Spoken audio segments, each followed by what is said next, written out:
Allison. Perfect. So I am the research lab manager at the Computational Psychiatry, Neuroimaging, and Sleep Lab at Stanford. So we also call it the Cosine Sleep Lab, as it says on the first slide here. So thank you all for giving us your time today. We're really excited about the talk. So today's talk is going to be given by Dr. Osorno here as well, as you can see. So she is a licensed psychologist and clinical instructor at the Department of Psychiatry and Behavioral Sciences at Stanford University. And she also serves as a member of the Cosine Sleep Lab, like me, and the Sleep Health and Insomnia Program, the Psychosocial Treatment Clinic, and Sports Medicine team. So she specializes in the treatment of sleep, mood, and anxiety disorders in adults. She completed her doctorate training at the PGSP Stanford PsyD Consortium, and her postdoctoral fellowship at the Department of Psychiatry and Behavioral Sciences at Stanford, and also holds a Bachelor of Sciences degree in Cognitive Neuroscience from Brown University. So we're very excited for the talk today. And so now I will just hand it off to Dr. Osorno. Thank you, Allie. I'm very happy to be here and to see all of you today. I gave a talk last year, and I'm really happy to be able to come back and give a similar talk this year. There are a few updates. And so, like Allie said, the focus of today's talk will be on sleep and aging. Okay. So today our talk will be covering why sleep is important, the different stages of sleep. We'll talk about how sleep changes across the lifespan, the two-process model of sleep. So these are the underlying processes in your body that regulate sleep. We'll talk about sleep and stress, and we'll also talk a little bit about the impact of the pandemic on people's sleep. And then we'll discuss more how sleep problems develop in general. And then we'll talk about the difference between a sleep disturbance and then insomnia disorder, and then the two types of treatment that are currently available if you are having insomnia. We'll talk generally about tips for better sleep. And at the end, I'll just briefly touch on a few of the research studies that we are currently running at Stanford. If anyone in the audience is themselves interested or knows of someone that might be interested in partaking in one of our research studies. So why is sleep important? I know that recently there have been a lot of books written, a lot of news articles written, there's many podcasts and TV shows about the importance of sleep. And so sleep does serve several very important functions for us. In particular, it's a time of synaptic growth and pruning. So especially in young children, this is a really important time for neural development. It helps us with memory consolidation. So during the day, we are exposed to many different stimuli, and during sleep, our brain helps us decide which pieces of that information we want to keep and which pieces we can let go. It's a time of physiological repair, so our body repairs itself physically as well as supports immune function. And then recently, there's been a lot of research on the glymphatic system and how sleep impacts that. So the glymphatic system is basically a system of waste removal from your brain. So during the day, your neurons are very active and they produce just different chemicals and proteins and things that it no longer needs. And during sleep, your brain uses that time to clear out all of that waste so that your brain can wake up healthy and refreshed the next morning.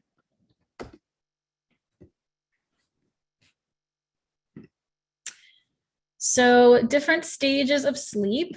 So this is what's called a histogram. If any of you have ever had an overnight sleep study in a sleep lab, they put a bunch of electrodes on your head, they put a bunch of monitors on your body. And at the end, they generate, well, one of the things they generate is a graph that looks like this. And this was taken from a young adult with no sleep issues. So we'll talk a little bit about how things start to change when you do experience some sleep disturbance. But in healthy sleep, there are two main stages of sleep. There are two phases, and then they have different phases, different stages. So you've probably heard about REM sleep, rapid eye movement sleep, as well as non-REM sleep. And non-REM sleep is divided into what were four and are now kind of considered three stages. So whereas many people like to think about falling asleep like a light switch being turned on or off, you're awake, you're asleep, really sleep happens more like a dimmer. So you kind of progress through certain stages of sleep. First, in the very light stage, which is stage 1 of non-REM sleep. It is so light, in fact, that 50% of people who are in stage 1, when they're woken up in a sleep lab, will tell you that they were awake. They don't even really believe that they were asleep. Stage 2, though, is deeper. Most people who wake up from stage 2 will tell you that they were asleep. And so this is a little bit more of a, restful, restorative stage. From there, we move into stage 3/4, which is the deepest stage of sleep. This is considered slow wave sleep. And this is where our bodies and our brains really get that like very restful, deep, deep sleep. And your brain will cycle through those stages in about 90 minutes, 60 to 120 minutes. And then there's a brief stage of REM sleep. So this is rapid eye movement sleep. During this phase, your brain is much more active and your body is in a sense of semi-paralysis so that you don't act out your dreams. But as you can see, the majority of the non-REM sleep happens in the first half of the night. And then it transitions and REM picks up and you have some of these kind of lighter stages of sleep. You'll also notice some awakenings here. So it is totally normal to have a few brief awakenings in the middle of the night. This is actually, it's considered adaptive when, we're very vulnerable when we sleep. And in the days when we didn't sleep in safe homes, it was very adaptive for us to be able to wake up in the middle of the night, make sure everything is safe, go back to sleep. Now, once these awakenings become prolonged and you're not able to fall asleep within 15, 20 minutes, that is a little bit unusual. That's probably not something you want. But for the most part, these brief little awakenings to use the bathroom or just, wake up, totally, totally normal.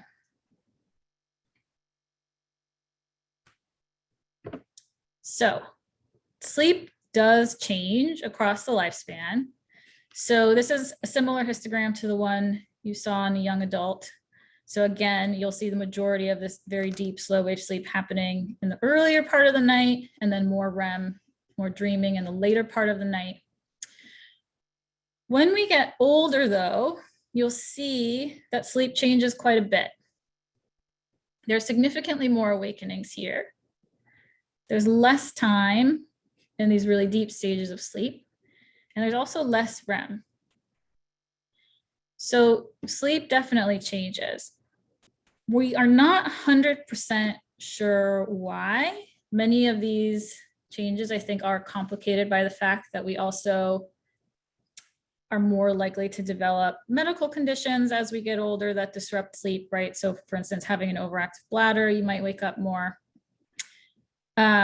So if you are noticing some changes in your sleep as you get older, that's probably normal. What we want to look out for, though, are prolonged periods of being awake in the middle of the night, having a lot of difficulty falling asleep at night, or waking up much earlier than anticipated. So here is another graph of how sleep changes over the lifetime. So a newborn, as you'll see, will sleep in chunks over the 24-hour period. Right? They sleep kind of most of the day. By the time we're 1, our sleep does consolidate quite a bit, but we are still taking some long naps. By the time we're 4, more consolidated sleep, shorter nap. By 10, we're sleeping in one big consolidated chunk. Now, by the time we're a young adolescent, we're starting to sleep a little bit less. Oh, I'm sorry. And you'll also notice that our circadian rhythm starts to shift a little bit. So whereas a 10-year-old is probably going to bed around 8, by the time we're 12, we can go to bed a little bit later, maybe 11. In an older teen, in teenagers, you notice this if you've ever experienced a teenager, you've been a teenager, you probably remember that there were times we could stay up pretty late and then you'd want to sleep in really late the next morning. And then we kind of shift back once we're a young adult. So probably by college, early 20s, you're kind of shifting back to kind of a more normal schedule of sleep. By middle age, it gets earlier. And then older adults, we also experience a shift back. So if you do notice that you're getting sleepier earlier in the day and you wake up earlier, this could just be a natural progression of your sleep cycle, just kind of shifting earlier.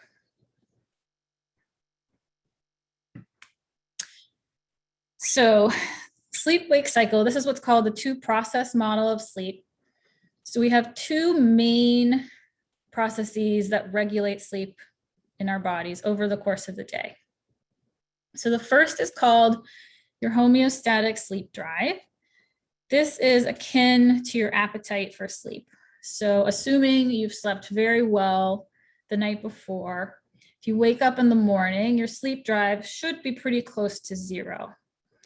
It will continue to build over the course of the day with all of our activity, everything that we do. The longer amount of time that we are awake, the higher our sleep drive will build. And then once we go to sleep, it drops off in a pretty exponential fashion. So it happens a little bit quicker in the beginning of the night. There are a few things that impact building of sleep drive, right? So one is if you take a nap during the day, you're eating up some of that sleep drive. It might take you a little bit longer to fall asleep that night. The second is drinking caffeine, especially later in the day.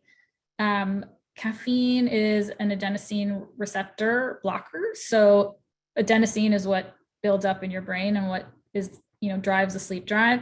And caffeine just makes it basically like blocks it in your brain. So your brain doesn't feel as sleepy. But depending on how long it takes you to digest that caffeine and have your liver process it, it can also impact people's sleep later that night. The second process is your circadian rhythm. So we as humans are linked to the sun cycle, right? So we are more active during the day, we are asleep at night. Our circadian rhythm is about 24 hours. It's actually a tiny bit longer, but for the most part, it's about 24 hours. And so a few hours before we wake up, our brain starts sending these alerting signals. When we wake up, those alerting signals continue to build over the course of the day. There is a little bit of a dip or a leveling off in the afternoon, which is why people often experience a afternoon sluggish period, or they want to take a nap. And then they pick back up until a few hours before bedtime when these alerting signals start to decrease. So sleep happens optimally when your sleep drive is very high and when these alerting signals are on the decline. And so melatonin is a hormone that's released by your body. It's basically a nighttime light sensitive hormone. So your brain will start to emit it, a few hours before you go to sleep, just to help you transition. It is light sensitive, right? So this is why there was a lot of concern about blue light being emitted from screens. The blue light mimics that same wavelength of light that we see in the early morning, which blocks melatonin and it makes it harder for you to fall asleep.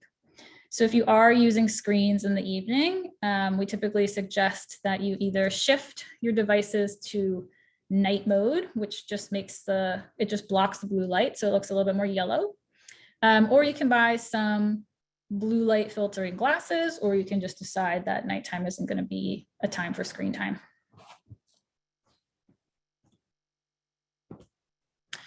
So the third process that really regulates sleep is stress. And this is basically an adaptive process gone wrong, right? So because we are so vulnerable when we are asleep, our brains built in an override system so that if there is danger, if we sense something in the environment that is wrong, we can snap out of sleep, we can be awake and fully alert. Unfortunately, with chronic stress, we kind of end up in this period where we're never really fully able to get to sleep. So the sleep in times of stress can be shorter in duration, it can be fragmented, and it can be generally less refreshing. And for many people, because they start sleeping poorly, nighttime then becomes a trigger for anxiety or worry about sleep. And that additional worry makes it even harder to fall asleep. So we end up with this phenomenon of people feeling very tired but wired, right? They feel like they want to sleep, but their brain just can't shut off. So how did the pandemic impact our sleep? Not great, it turns out. And part of this was due to just changes in lifestyle that happened during shelter in place that limited our ability to get things done that we needed to get done that typically help us sleep better. So there was a lot of increased time indoors, which limited our exposure to daylight, right? Especially that early morning light starts to block melatonin. It's a signal for your brain, time to start my day. There was increased isolation and loneliness. So feeling lonely, feeling isolated, not having enough to do during the day negatively impact sleep drive and just general mental health. Decreased physical activity is also not very good for sleep, right? Any kind of activity you do during the day can help build that sleep drive. And then decreased work or daytime schedules being shifted also changed some of the cues for our circadian rhythm. And in some people, it was so bad that we actually started to see just sleep patterns starting to shift. So whereas most people had been, used to going to work from like 9 to 5, and they had their wake up time every day at like 7:30, all of a sudden they didn't have to be up for work at the same times. They didn't need to be in bed by the same time. Their sleep started to shift just across a 24-hour period, sometimes in ways that weren't helpful.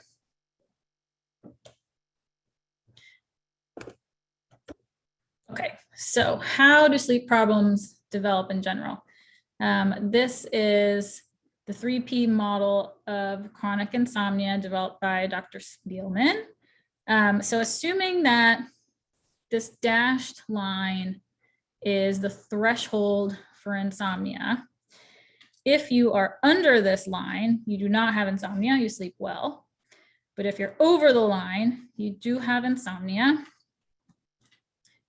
Most people sleep fine, right? Occasionally we have a few nights of bad sleep here and there, but for the most part, nothing very serious. Some people do have preclinical risk factors for sleep problems. These can include age. So we do have a harder time sleeping as we get older. Your gender. So women, unfortunately, are predisposed to having more sleep difficulties than men. Genetics. So insomnia can run in families. And what's called trait anxiety. Some people are just naturally more anxious. Even if you have any of these risk factors, it's possible that you never have any periods of sleep issues. What usually triggers it is some type of event or life change, so a precipitating factor that will kick this up over the insomnia threshold. So examples of this can be having a new baby in the family, a death in the family, loss of a job, some kind of health issue, a pandemic. Any one of those things can then trigger the insomnia. Once that stressor is resolved, however, for many people, they return back to their preclinical levels, sleep problems go away.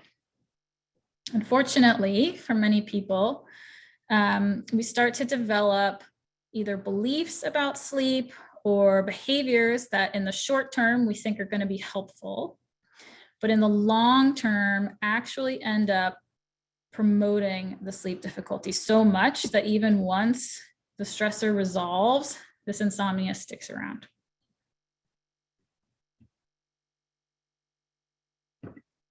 Oh, actually, I'll say something about that. So some of the things that contribute to this type of more chronic insomnia include some of the things that we ended up seeing in the pandemic, right? So decreased physical activity, staying indoors, canceling plans with people, all of those things really negatively impacted our ability to have a regular circadian rhythm and build our sleep drive accordingly.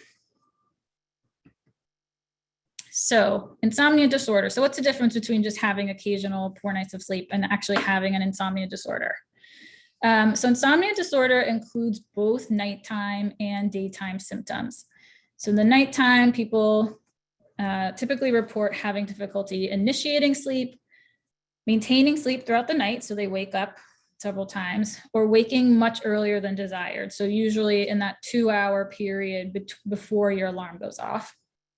And then daytime symptoms include things like fatigue, daytime sleepiness, feeling irritable, having increased anxiety, and then decreased cognitive performance, such as having a harder time paying attention, having trouble remembering things, just having a harder time staying focused when you're trying to read or watch TV. So all of those things are considered symptoms of insomnia. And these symptoms must occur at least 3 days per week for at least 3 months for it to be considered an insomnia disorder. And they're not the result of inadequate opportunities for sleep. So what does this mean? This means that you are giving yourself enough time to be in bed and to be sleeping. You're just not, right? So this is not the same as, when we're in college and we're cramming all night for a test and we only get 2 to 3 hours of sleep and we have to do that because it's finals week. That's not insomnia. That's just inadequate opportunity for sleep. And then these symptoms can't be better explained by another psychiatric, sleep, or medical condition. So we'll talk a little bit about what some of these things are. They can't be the main driver. So for instance, sometimes people will start taking a new medication that will disrupt their sleep. That's not insomnia, that's sleep disorder due to, medical substance. So some of the medical and psychological conditions that impact sleep include a lot of things that we get as we get older, unfortunately: acid reflux, thyroid problems, diabetes, prostate enlargement, chronic pain, COPD, sleep apnea, or other sleep disorders like restless leg syndrome or periodic limb movement disorder. And then, like I mentioned, side effects of certain medications. But despite the fact that you have any of these, it doesn't mean that you won't respond to treatment.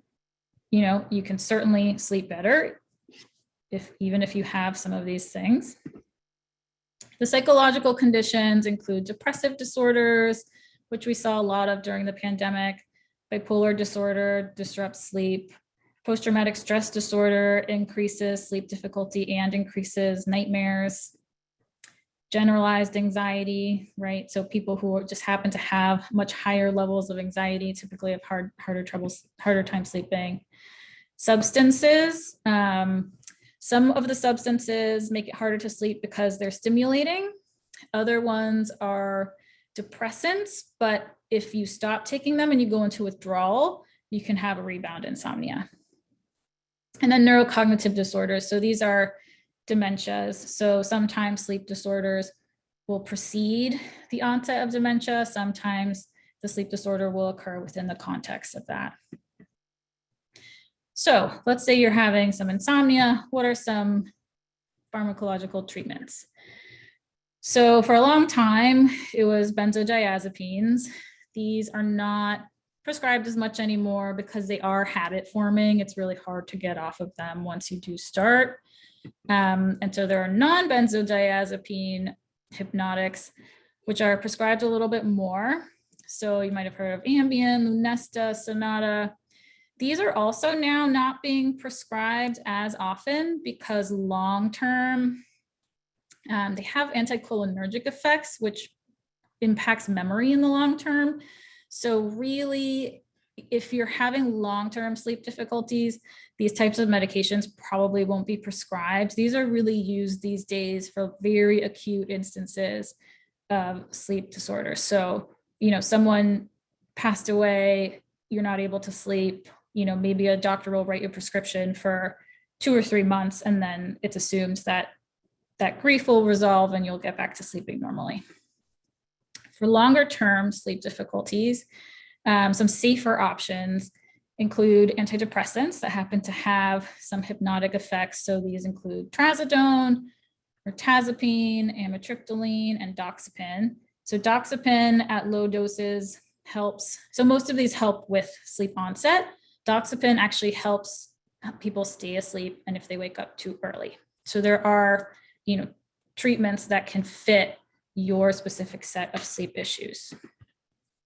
And then there are some over-the-counter options, including melatonin, valerian root, cannabis, diphenhydramine.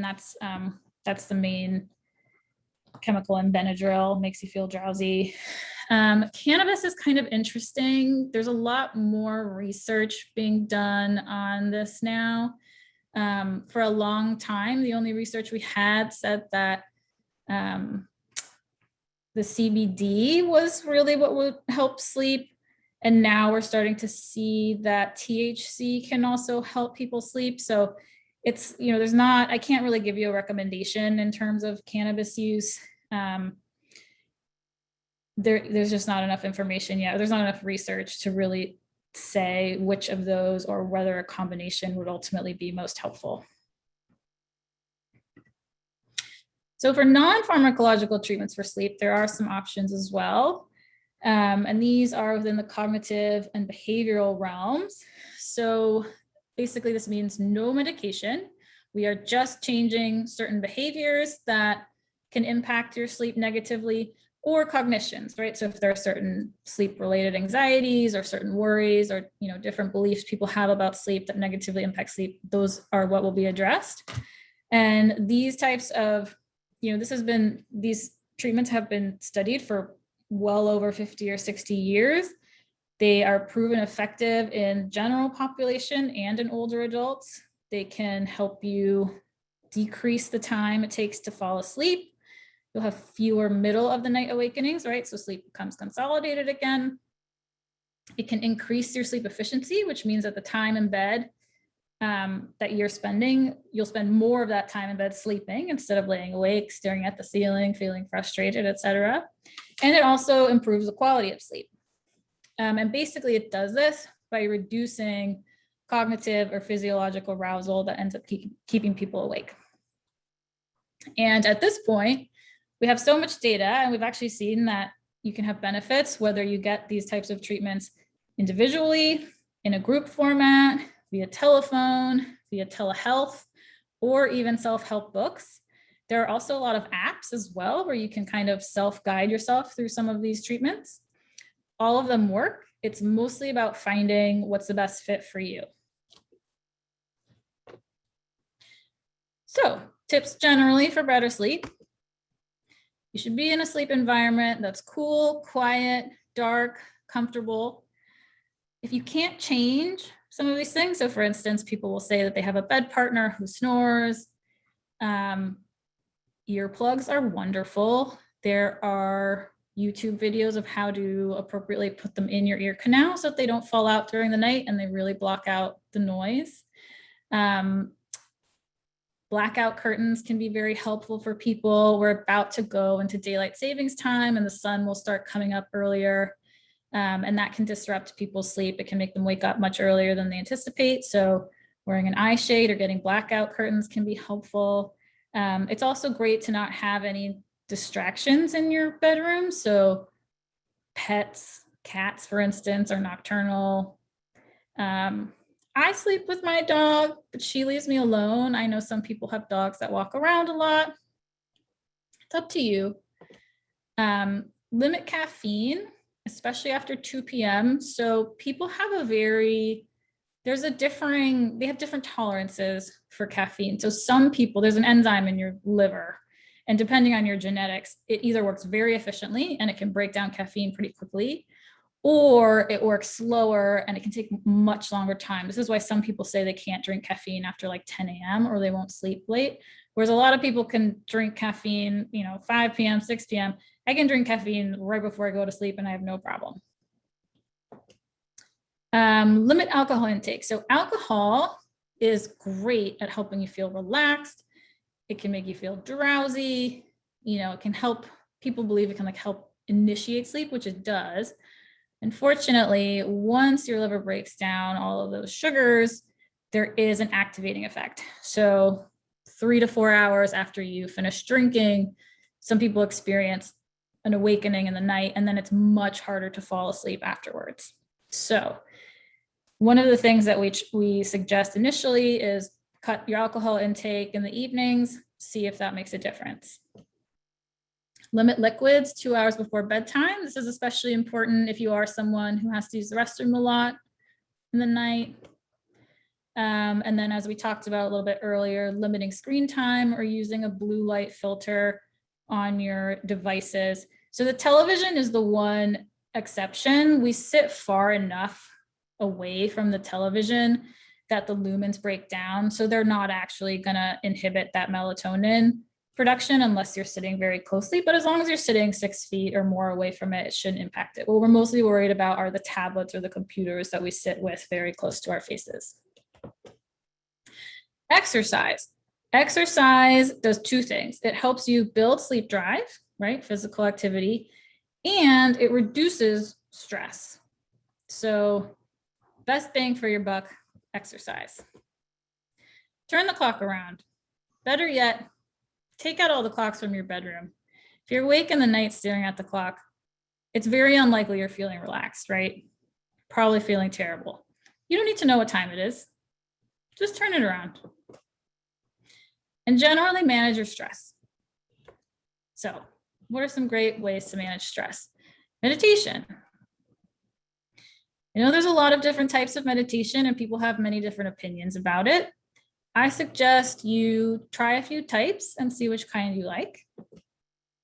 Guided imagery can be very helpful. So this basically, you can just listen to an audio recording, or some people can do this on their own. They just basically imagine themselves somewhere that's very relaxing. They really tune into the physical sensations of what it might be like being there. All of these things can help reduce arousal. Passive muscle relaxation is a technique in which you focus, it's kind of like a body scan. You focus on just different areas of your body, different muscle groups, and help them kind of feel relaxed.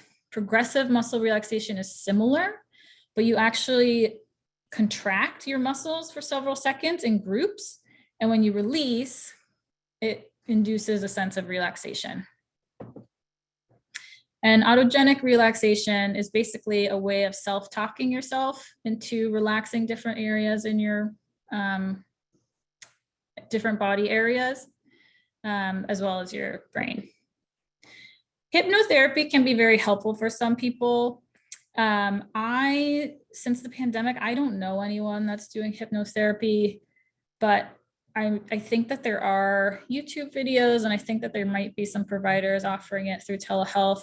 It's also something you can learn to do on your own. You can learn to self-hypnotize.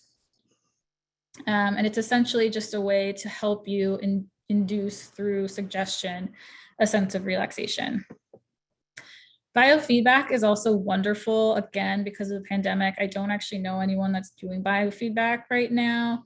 But what biofeedback does is it puts a series of sensors on different parts of your body. So typically your hands, your muscle groups, you have a breathing belt and a heart rate monitor. And it takes a baseline reading of how you feel generally.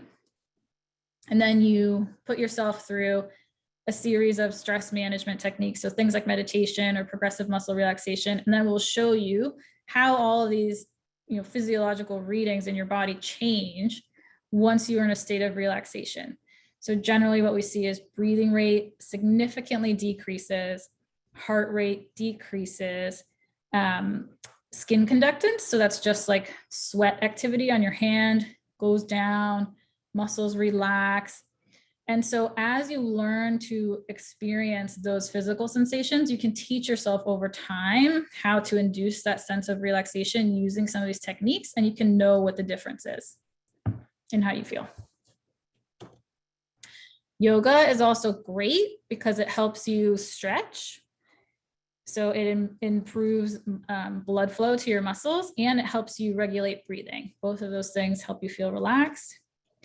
Tai Chi is a very, slow and old, like one of the oldest forms of stress management in the world. Qigong is similar to Tai Chi. And then, like I said before, regular exercise. So, okay, I'll present these research studies and then we can have time for questions. So currently we are running 2 studies in which you might be interested. So the first is the Luna study, and this is for adults who are 60-year-olds or older, 60-year-old or older, with either mild cognitive impairment or early Alzheimer's disease. So everyone's memory changes a little bit as we get older. We are specifically recruiting individuals who have some memory impairment that's a little bit more than what we would consider average aging, who also have insomnia disorder and some type of neuropsychiatric symptoms. So this basically means some level of distress. Either your mood is slightly depressed, you feel more anxious, you're feeling more irritable. And we're trying to, and then these people will be given a sleep treatment as well as an fMRI before and after. So it's the non-pharmacological sleep treatment, right? We won't be prescribing any drugs. We'll just have you come in, you get the sleep treatment, and then we see over time, if we can improve your sleep, does the brain change? And we'll measure that by imaging before and after. And then do any of these other symptoms change? Can we improve memory? Can we kind of delay the progression of some of these things? And then similar study is the tired brain study for adults between 25 to 60 who have current insomnia lasting longer than 3 months, depressive or anxious symptoms, and reside within 50 miles of Stanford. And we're asking a similar question. So these participants will also get the sleep treatment, and we'll see if we improve the sleep. Does it change how the brain looks? Again, through imaging. And do any of these other symptoms change? So if you're interested in either of these studies, you can contact Allison. Here's her email. And I think we can also have that distributed to you at the end. So I know that there are a few questions in the chat. Can we get the slides afterwards? I believe, so this is recorded. And I think that the recording will be made available to you. Yes. Yes. Okay. Any other questions about content or comments? Anything at all? I did get a question earlier. Okay. The question is, I'm 75. I find that my best sleeping time starts around 4 a.m. I could probably sleep till noon, but I need to get up by 8 a.m. to get on with the day. I wonder if there's a way to shift my best sleeping time to start at a more normal hour, such as 11 p.m.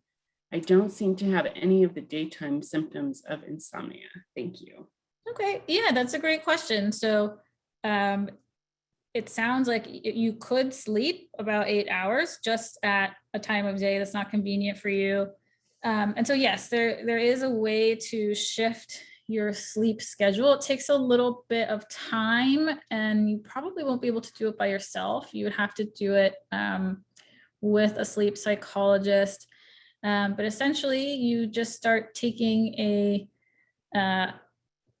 very small dose of melatonin kind of earlier and earlier to help your brain kind of, realign back to the time that you want to sleep. This is actually kind of a complicated question. I'm not sure that I could teach you the whole way to do it by yourself, but I would say, yes, there is a way to change your sleep schedule. And you should do it with a psychologist who can treat this type of circadian rhythm issue. You can come to Stanford. We have a sleep clinic. We can do it there. Our wait list is a little bit long, but yes, we can help you with that. Okay, does napping mess up ability to sleep through the night? It can. It depends, honestly, on how long you're napping. and what time of day. So if you love having naps, I would say the best time to do it is 7 to 9 hours after you wake up, right? So we're going to time it during that circadian dip. So let's say you wake up at 7, your ideal nap time will be between 2 and 4 p.m. and it should probably be no longer than 30 minutes. So 20 to 30 minutes, like a brief little nap. You'll still have enough time to build up sleep drive before you go to sleep that night. And it's not long enough that it's eaten up too much of that sleep. If you're going to sleep several hours during the day, that will likely impact your ability to sleep well that night. Okay, I often sleep from 10 to 3 a.m., then wake for 1 to 2 hours, then fall asleep for an hour or two before I wake for the day. So that to me sounds like pretty typical insomnia. I would recommend the non-pharmacological treatment for that. So depending on your age, you might be eligible to receive that treatment for free through one of our studies. You could also come to the Stanford Clinic and we provide it there through the Department of Psychiatry. Remind me what other foods contain melatonin. Oh, I love that you know that some foods have melatonin. I think the one with the most melatonin is tart cherry juice. You can buy it at Whole Foods. It is a little bit expensive, I think. And it's not, I always get it confused with cranberry juice. So it's not ocean spray. It's like a real just tart cherry juice. I think something in the skin has melatonin in it. They also say that foods containing tryptophan can help you fall asleep because like the proteins break down in your brain. But it's always unclear to me if tryptophan really helps you feel sleepy or not, because it's a pretty big protein and it has a hard time crossing the blood-brain barrier. You could try it. Have you found a correlation between sleep disorders and menopause? I still have hot flashes 10 years after menopause, and I'm wondering if this wakes me up. Yes, unfortunately, even pre-menopause. So there's something called perimenopausal insomnia. So once hormones start to change as we get older, it can change how sleepy or alert you feel. So some women end up feeling sleepy all the time. Other women find it very difficult to sleep. Yes, the hot flashes might be waking you up, but I think you're the only person that could answer that. But there are, if you talk to your primary care physician, he or she can help you kind of address that if that's the reason that you're waking up. If it is more of an insomnia at this point, then you would most likely benefit from having some treatment within a sleep disorders clinic. Do you recommend melatonin? Other side effects to be aware of? I think melatonin works differently for different people. Some people respond very well to it, even at very small doses. Other people say that they can take, as much as they can and they don't feel sleepy at all. Melatonin helps mostly with sleep onset. It doesn't help you stay asleep throughout the night, which is why they've developed a sustained release melatonin now, which I guess is supposed to help you stay asleep throughout the night. I don't know that much about it. I haven't heard if it's been helpful for people. Side effects of melatonin, if you are one of the responders, it could make you drowsy the next morning. So you should just be aware of that. But aside from that, it's not a dangerous substance. I would say, it's not regulated by the FDA. You buy it just as a supplement over the counter. So you don't know how pure it is. You don't know if the dose is really the dose. So I think we recommend one that's called Sundown Naturals. You can buy it on Amazon for like $4. And people tend to have good responses to that one. Is there a chemical that drives the awake cycle, and how is that regulated? Ooh, that's a complicated question. So wake promoting agents are things like orexin, if I'm not mistaken. Mostly we talk about we're an insomnia clinic, so we talk about sleep promoting agents. And the biggest one is sleep drive, right? So you really just want that adenosine to build up in your body. Adenosine is a byproduct of the Krebs cycle, if you remember your biology from like 9th grade. So as your body chews up its food and its energy and burns energy, adenosine is the byproduct. And that just builds up in your brain until it's high enough that you fall asleep. How much alcohol is helpful for falling into sleep and not waking up in the night?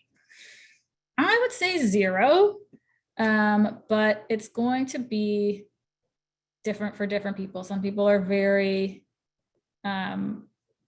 sensitive to the effects of alcohol. I would not suggest alcohol as a sleep aid. My husband sleeps a couple of hours every afternoon and about 5 or 6 hours at night. Is this unhealthy? I would ask him, does he feel okay when he's awake? Does he still feel very sluggish? There are a lot of countries in the world where people sleep like a nice nap, a nice siesta, and they sleep a little bit less during the night, but they feel okay. So as long as he feels okay, I'd say there's nothing wrong with that. What dose of melatonin is best? I would recommend starting low. We usually suggest 1 to 3 milligrams. Tablets are generally sold in much higher doses, like usually I see 5 to 10. I would cut those in half, use the lowest amount possible. Sometimes in the higher doses, it actually ends up not working. It's like it just overloads and it just doesn't work at all. So 1 to 3 milligrams. What's the best way to stop my brain from ruminating on issues that prevent me from falling asleep? I would try something called structured worry time.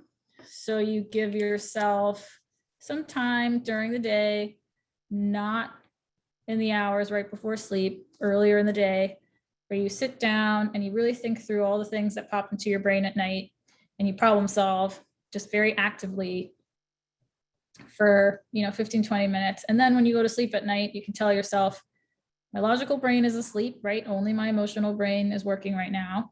I already had time during the day when I was at my problem solving best to deal with this. So if anything else pops up, I'll set aside for tomorrow.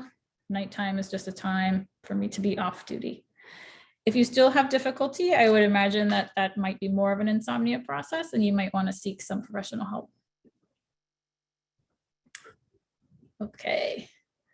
I don't have trouble falling asleep, but I tend to wake up every 30 to 60 minutes, starting around 1:30. Any ideas about that? I go to bed around 9.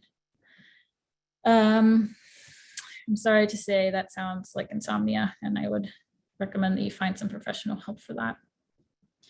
How much melatonin is in warm milk? I don't think any. I think warm milk is just relaxing and soothing, and people associate it with sleep. How early before bedtime should you take melatonin? I would say about 30 minutes. And my dad has a big problem falling asleep, but falls asleep while watching TV. How can we help him? Ooh, make sure he doesn't fall asleep watching TV, right? He's eating up his sleep drive as he's drowsing. He's starting to drowse. He's starting to get drowsy. I would have him sit in a high back chair, not on the couch, right? Not somewhere comfy where he can fall asleep. Maybe on like a medicine ball even, or sitting on the floor if he wants to watch TV. If you start to notice that he's dozing, have him stand up, walk around, drink some water till it's time to go to bed. Or if he has, if he is using the restroom, maybe not drink water, maybe just chew on ice or splash some cold water on his face. Does Medicare cover treatment at Stanford? Yes, it does. What if chronic nighttime leg cramps wake you up 8 to 9 times? That unfortunately needs to be addressed by a sleep medicine doctor, so an MD. I would start with your primary care doctor for a referral to the sleep clinic. Sometimes leg cramps are a result of low iron, so you can also have your iron levels checked. But I would check with your primary care. All right, so that's all the questions in the chat. Are there any other questions, comments? Will some exercise before bedtime help? So it could. the one caveat with exercise, if it's very active exercise, right? So like your heart rate is really spiking, sometimes that can be activating for people, and then it takes them a little bit of time to wind down afterwards. So if you're doing very active exercise, I would say do that earlier in the day. But if you're doing things like yoga, Tai Chi, some kind of nighttime walking, I think, yes, that can help you wind down before bedtime.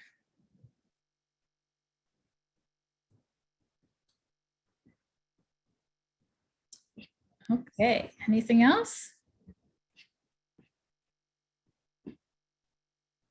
Self-help CBT options.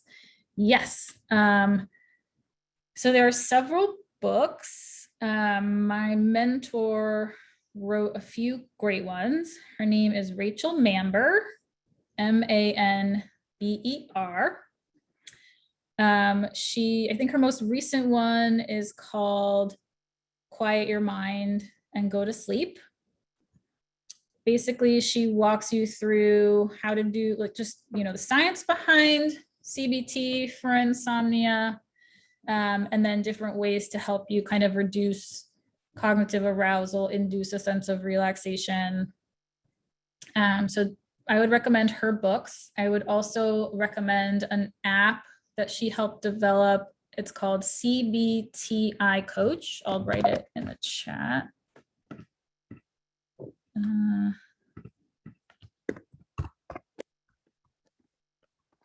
And it will also give you just some information about the science behind sleep, how you can regulate your sleep cycle. It has some, guided imagery, meditation, deep breathing, just different relaxation techniques. And then there is a web-based program called Sleepio. I think you might have to pay for it now, but it's not very expensive. It's certainly not as expensive as, private practice sleep treatment. And that also has had pretty good results. And what is nighttime walking? Sleepwalking is considered a parasomnia. So in sleep, your brain normally induces a sense of, or a bit of a like semi-paralysis, right? So our muscles aren't as active, right? We're kind of held still so that we don't act out our dreams or get up and start walking. In some people, I think it's actually more common in children, that doesn't really happen. And so they'll end up walking around at night. It's not very common. If you are experiencing nighttime walking, I would recommend, again, getting seen at a sleep clinic. So following up with your primary care first, who can probably make a referral for you to get that taken care of. Does Stanford offer counseling to work with individuals or groups who have anxiety disorders? Yes, they do. So it's through the Department of Psychiatry and Behavioral Sciences, and you can self-refer. So this is the same clinic. So it's the same department where our insomnia clinic is. You just call and you tell them what you're interested in working on, and they will help you navigate scheduling. There is always a wait list. Unfortunately, they can give you a sense of how long it would be before you could see someone. I'm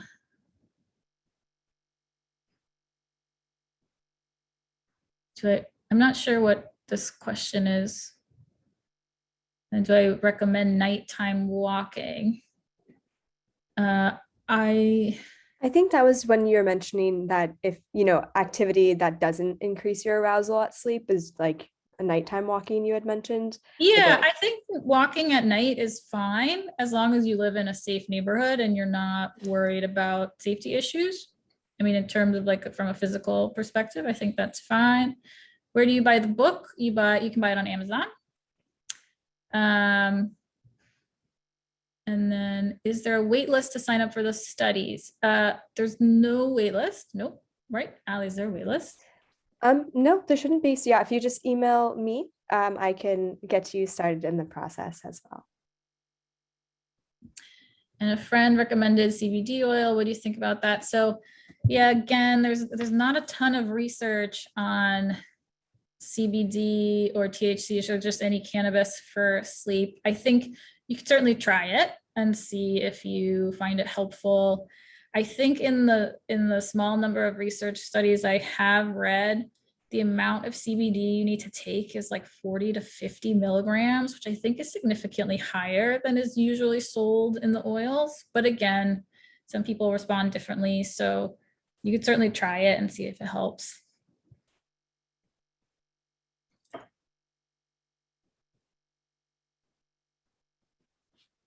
Okay, well, I think we're right at 1 o'clock, and Allie and I do have another meeting to get to after this.